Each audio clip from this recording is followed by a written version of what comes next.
Welcome to Tales from the Tarot podcast, where you can learn about the tarot not from a book, but from people's lives. I'm your host, Tara, and I invite you to join me and my guests as we break down the human experience through story, myth, and archetypes.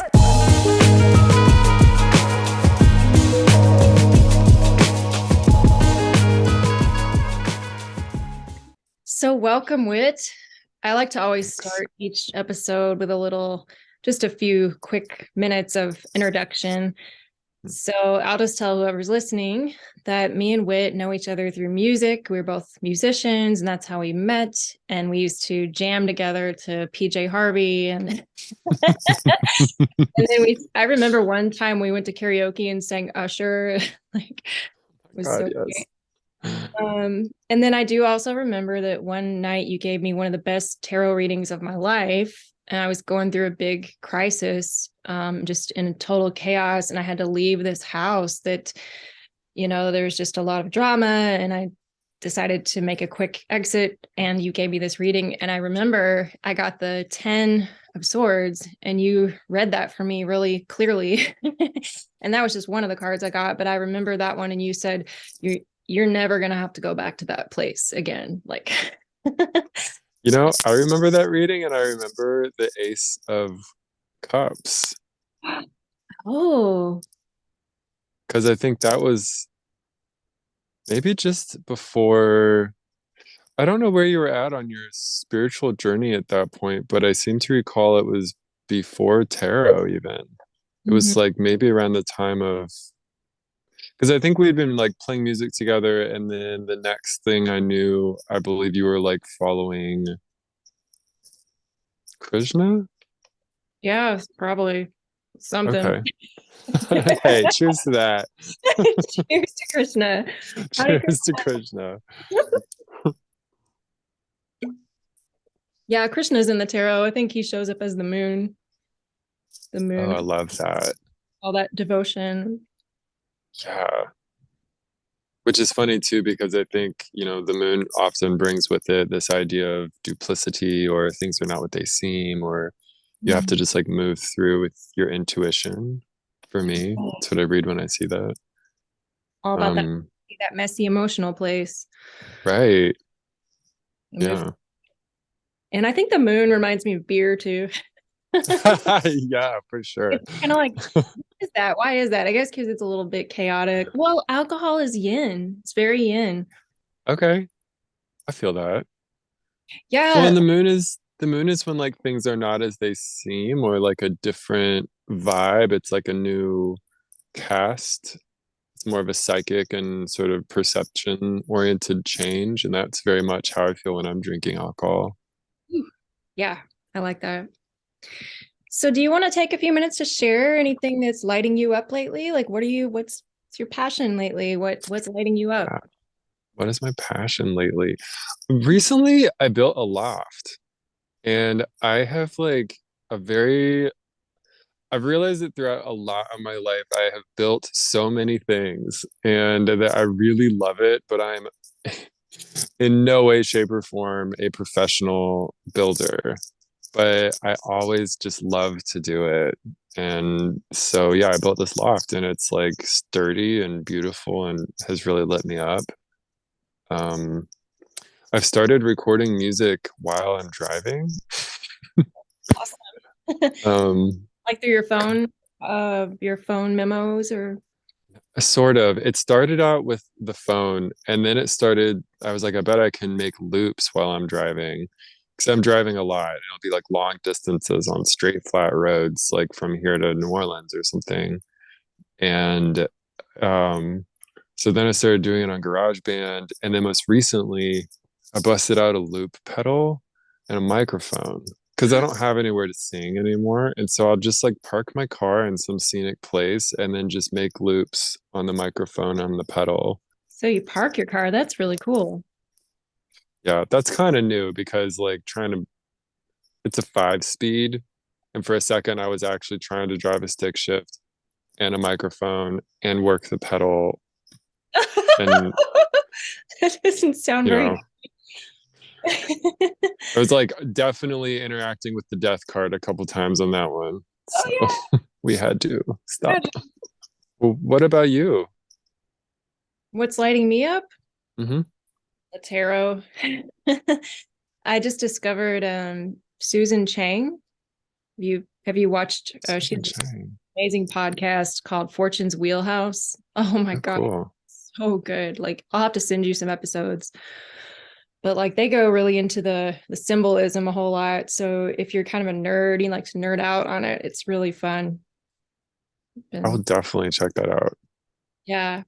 Yeah, I listened to their death card episode today to kind of prepare my mind for this. And I don't know, it was really good, but I've kind of forgotten a lot of what they said. But I know they brought out the Thoth card, which was really cool. Have you seen the Where Thoth like, oh card? yeah, the skeleton with the scythe that's like dancing. Yes. Yeah. Isn't that like very energetic? So energetic for death. Hmm. And scary but bright. I love that that's happening in almost like a spring sky. Yeah. Yeah, Hmm. that's beautiful. Well, are you ready to dive into the questions? So ready. All right.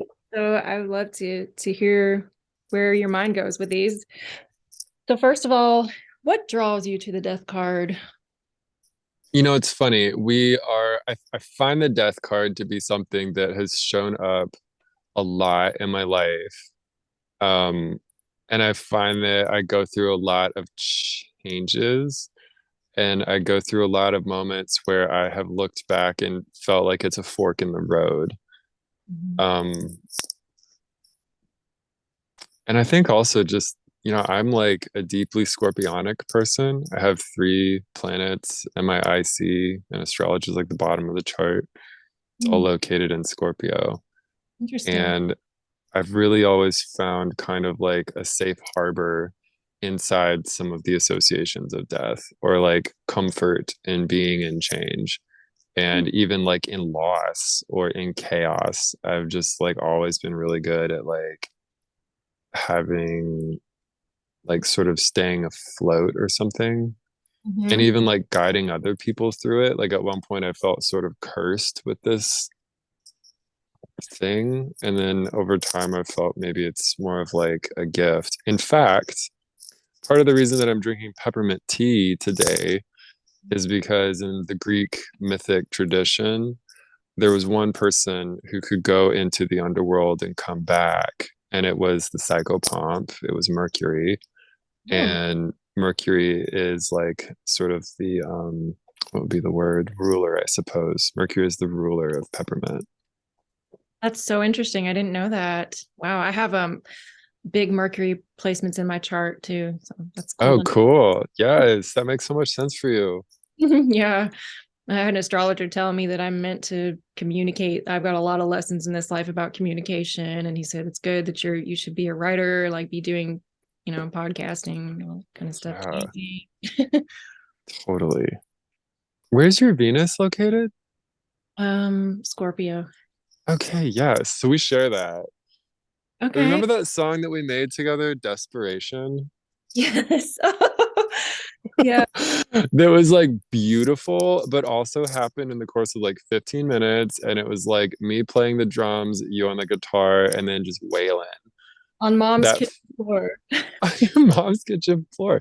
That feels very there's something about that that vibes to me at the level of Venus and Scorpio and like death. Hmm. Yeah. Sometimes I think the death card is like the having the courage. It's like punk. It's just like just fucking do it, to not be afraid of what happens when you do something. I think that's maybe even that's like the deeper answer to the first question, which is what draws you to it. I like this sort of feeling of being able to throw off all of the reasons why not and just give yourself no reason, like to not need a reason to do something, just to do it because you have the feeling to do it. And how does that link to death though? I guess because it's letting go. I think it's letting go of the things that hold us back. So Hmm. as like an artist, I can like often get stuck in a lot of don't I don't know, it's like been hard for me historically to just commit to a thing. And the death card actually feels like the commitment piece. Really? Kind of, because it's like if you're gonna do it, you just have to do it. And then there's like sort of this portal that you go through between not doing it and doing it, or like the place that you came from before you decided to do this thing, and then the place afterwards, where it's like this thing has kind of been born through a portal of your choice.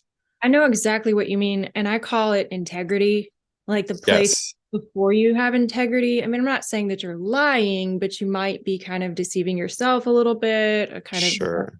very clear.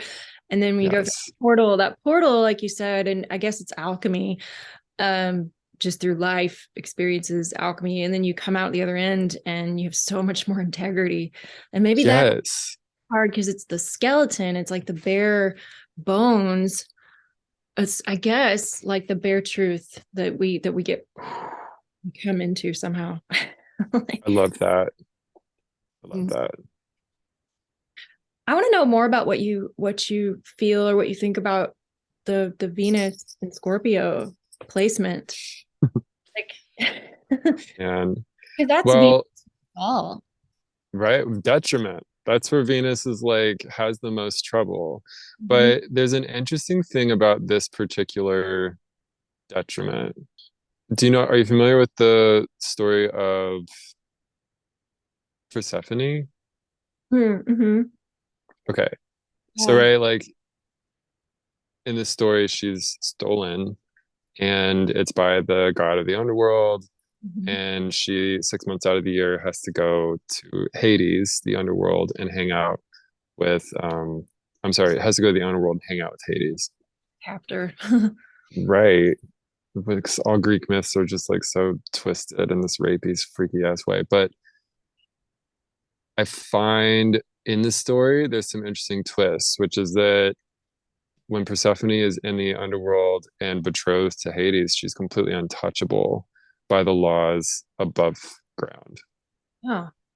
And she also has within her sort of dominion all the power of the underworld. Hmm. And it's like a kind of really powerful position, but it seems like one that has to be claimed and one has to like understand how to navigate in the underworld in order to like hold its power. And so for me, I think that it's understanding what Venus symbolizes for you and what you vibrate with in terms of Venus stuff Mhm. and having bringing integrity into your approach to it. My And mind immediately went to new clothes. maybe so. Yeah. And Venus like clothes.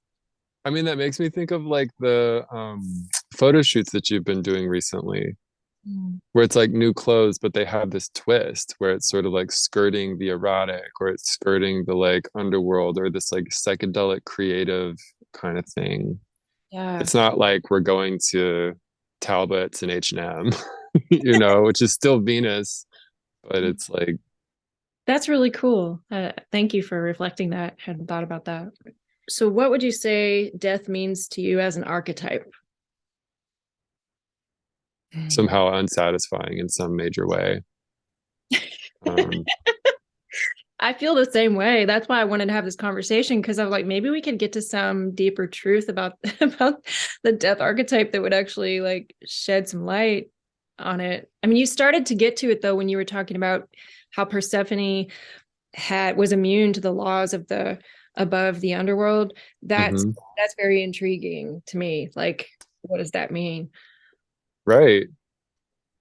I think, well, the way that it sort of comes, it's happening for me right now is that I've been dealing with a lot or like working through memories where I just felt like I needed to step back or be quiet or like clip off parts and pieces of myself in the world in order just to like be in the world or something. Mhm. And it's like within all of these pieces are the like Venus and Scorpio stuff. Um, Mhm. And so the more that I've dealt with that, the like more integrity I have in relationships and the less fixated I feel on the people in them.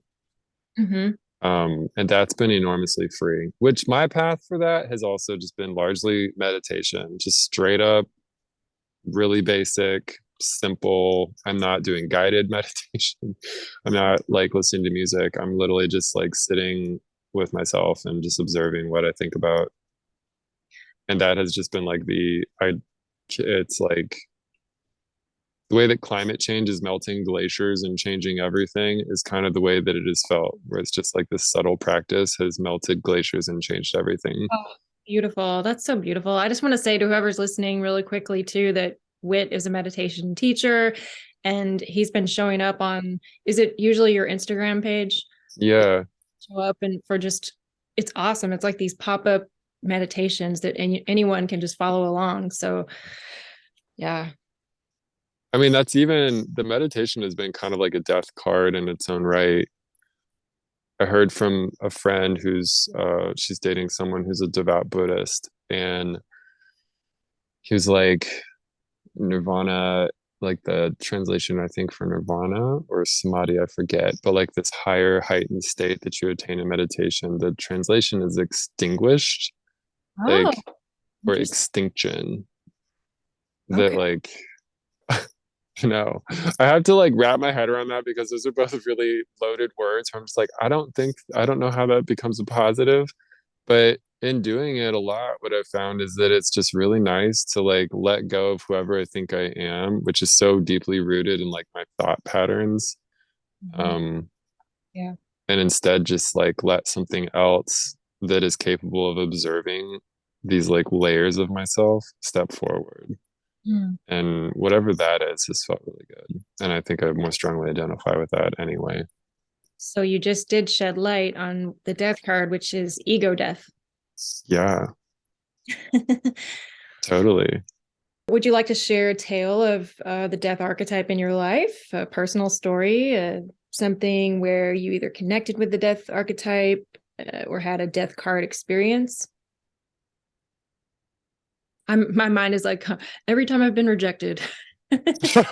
Yeah, right. Like Dating. dating, like having almost exclusively partners with extreme substance abuse problems. Oh, Um, there is one that's I'm gonna try and not be lengthy about it, but I think it's interesting and it has deathy overtones to it. Mhm. Um, I felt kind of haunted for like a while. And in a way that it's like this, I don't know, it almost feels like I can recognize it in the eyes of people that I feel like are channeling it. And I don't see it as like indicative of them being a bad person or something like that. But it is definitely this like entity or something. I don't know. But in 2018, I like saw this movie Annihilation. oh, I turned that on today and I have seen it. It's so good. Yeah, with It's Natalie Portman. totally with Natalie Portman. And like it's so good for it has been so moving for me that after I saw it, I was just like, I want to do this. And this is before meditation, before anything. I was like, I'm going to annihilate this year. I'm going to do that. And that was around the time that I met my partner, Colin. And it was weird because in the movie, there's this like aspect that's brought up of twinning or like beings that are sort of created in your likeness that maybe don't have your spirit, but they have your shell. Right. And but this idea of like this shared sort of struggle that happens then and like all of the psychology around, love and hate or something. And around this time, we ended up moving to New Orleans, which is a super like death card town, Haunting city. haunting. And I started working at this shop called The Bottom of the Cup, where I was a reader for like 8 hours a day, 5 days a week. Amazing. They put kind of, it was amazing. I don't regret it. And I would probably do it again one day, just like because it was such good training, experience, whatever. but the situation was very death cardy. It was like a coffin. They put you in a tiny little closet room with like a glass door that pulls shut, and it's like a stall. And then they bring the client, open the door, put the client inside with you, close the door. You read for 30 minutes. When the 30 minutes is up, they knock on the door, they pull the person out, they bring the next person over. It's just like boom, boom, boom, boom, boom. A carnival kind of vibe. Kind of, yeah. And then we find out the place is haunted. And then like all this weird shit was happening around me and whatnot. And then like relationship starts to dissolve. Then the pandemic hits. Then my sister got stabbed in the throat 3 times, which I think we talked a little bit about that. Yeah. She's still alive, but it was just like horrific. And around this time is when I was like, okay, everything started to go sideways when I was in New Orleans. And so I reached out to someone who does astrological ancestral curse work. And it was just like watching them do their thing and then dealing with some of the stuff that I was dealing with. It was like these death archetypes started coming up again and again and again. It's like stuff that's left over in your family from people who have died, um, unresolved trauma, unresolved generational trauma, Oh, literally like people interesting. almost dying. In the podcast earlier today on the Fortune's Wheelhouse, they were talking about how necromancy is one of the death cards like themes. He Yes, was saying how it doesn't necessarily mean bad. It doesn't have to be like a bad thing. It can just mean that you have closer contact with ancestral information or totally. So yeah, all of that for me, it's like this long arc of basically a Saturn transit that was really intense and very death-like. And actually was when I had Saturn moving through my seventh house, which Saturn before the modern planets, so like Uranus, Neptune, Pluto, before all of that, the death card would have been Saturn. Oh, I didn't know that. Okay. Yeah. And so to have like Saturn in the seventh, which is they call it an angular house, it's a powerful house. You sort of see more action when it's in like the first, fourth, seventh, or 10th. Mm. All of that kind of made sense for this like 3 to 4 year period that was just like death card stuff. Um, Oh, and sorry, that was kind of a long-winded answer to your question, I you think. feel like you cleared out of that period, like you kind of made your way out of that. Well, yeah, I feel a little bit like what Saturn brought, what the death card brings are these places where you're kind of like distilled. You get like a lot of stuff pruned off and taken. And I feel like I came out of that period with a better sense of who I am and myself and like how I want to be in the world and Mhm. this like calmness that I think is reminiscent of almost like a death-like peace. I'm just like way less concerned about some of the shit that I was concerned with for like literally my entire life beforehand. Yeah, Um, sounds liberating. absolutely. Hmm. I got to jump back to the Persephone thing. This is Yeah. just popped in my head. The immunity she has to the world above, the laws of the world. I think. Do you think that that means she's beyond morality in some way? Because they say that morality is just conditioning, like societal conditioning. And if you look at indigenous tribes, they don't like they just walk around naked. They don't have any of the crime problems that we have, or they don't have sexual harassment, and they don't have the same moral kind of, I don't know what you call it, conditioning that we have, but they Hmm. have more peace or something. So it's just kind of You interesting. know, I mean, that's interesting. I think it's hard to say like native tribes is one uniform thing because it really is a term that applies to such an incredible diversity of cultures, customs, ethos, people, places, like that kind of thing. I don't think that like the conditioning does not exist. I just think it's existing differently. That Yes. being that being said, I may not know as much about the Persephone myth as I think I do. which is likely. Okay, because it like But not knowing sometimes is where the answers come. yeah, for sure. So I guess what I'm trying to say is that there was probably either minor myths or maybe even in just major ones, stories that shed light on this in a way that I'm not familiar with. But from what I understand, I believe that she, like, the only person she actually has to answer to is Hades. Yeah, that is so intriguing to me. Now I want to like figure that out, like what the meaning of that is. Yeah. Well, yeah, that's interesting. I mean, it's like, what would Hades be? It's almost like our subconscious, or maybe even like our Our ancestors. ego death, our ancestors. Oh, hmm. Which recently I've been thinking a lot about ancestors as like the person who put me to sleep yesterday is the first ancestor that I actually have. It's a version of me that exists in a time that is not the present. Whoa, that's deep.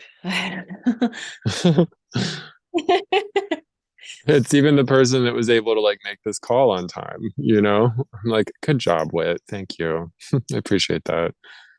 Wow, my old wit from 10 hours ago. Yeah, minutes even. Old man wit. Old man Whit. Oh, Well, movies and pop culture. So you mentioned Annihilation. Sorry. yeah. What else you got? Alien.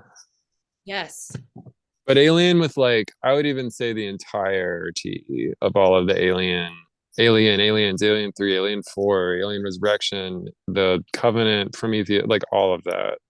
I Mhm. think that the deeper you go into the myth of all of this, it's like this monster which came out of an abuse of a substance that was used by higher powers to create life. And that like in doing so there's a sacrifice, or like a being has to eat this oil stuff that just like breaks them apart and turns them into tiny particles that become more cells that blah blah blah blah. But also the monstrous aspect of this alien that just like wipes out everything and is operating almost as an emissary of death itself. You know, like there's no getting away. Everyone dies except for Venus, Hmm. which is Sigourney Weaver. Oh, okay. Interesting. Why does Venus get to survive? Because that's Persephone. I think that's Persephone. Yeah. That makes me think of Annihilation again because how it Annihilation does touch on that creativity, that creation aspect as well. It's like kind of shows you how it is just one thing. Like I wish we could call death and life one thing together, like Dife or Leth, because it, Whoa.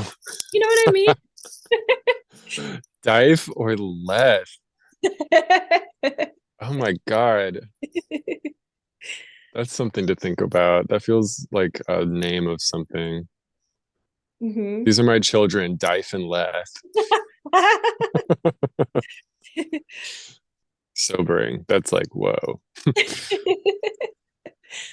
Maybe you can make a short film about them. One of the other movies I was thinking about actually were just like, well, this comes with a caveat. I have been thinking about the ways that the death card is sort of also like it's like an emissary of death, you know? Um, this like thing on a horse in the Yeah, like a red or messenger. white Coleman. Right. Yeah. And that feels to me kind of like Mayflowers and whatever the other boats from Europe were that made contact with North America or like South America or Africa, whatever, just like European colonialism Mhm. being this like thing that basically just ground up bones and people and places and Mhm. just turned them into like Mhm. other things that were like objects. Yeah. Um, and just that like death has this sort of, it's almost like it can be yoked to anything, whether it's like the righteous or the unrighteous, like from the death of someone who's trying to hurt you or the death of innocent people. And then also just thinking of the way in which like Christianity is almost like a death cult Mhm. when you sort of look at the way that it's used its power over time. Like Mhm. that whole process of colonialism was often driven with this like veneer of religiosity, Shame. but was, yeah, but like Christianity just has this veneer of spirituality and it's a business. Yeah. And I support people in their personal practice. Like I think that spirit is accessible no matter what book you're reading, really. But Christianity has got a lot to answer for. And I think that they're only just starting to even like scratch at the surface Well, of all of the how wounding they, that's been yeah, caused. the whole thing about sinning, sexuality is a sin and all that kind of stuff, that it's like that can't be healthy, like Yeah, anything that's rooted in telling people to like you're gonna be punished for exploring your sexuality, there's no way that's healthy. It's like cutting off, totally. not allowed to have joy, no pleasure. Like that can't be. Totally. And that even goes back to like witch hunts in Europe. Like so many people were burned at the stake just because they had controversial knowledge, Yep. or like they supported pleasure, or like they gave autonomy in the form of abortions, or just anything really. We are gonna get cut off in about 2 minutes, so Oh, okay. Oh my God. Okay. I know that was the time just flew by, that one. I was going to ask you what you felt about Scorpio. You want to sum that up in 2 minutes? Go for it. Love it. Love it. So deeply maligned for bullshit reasons.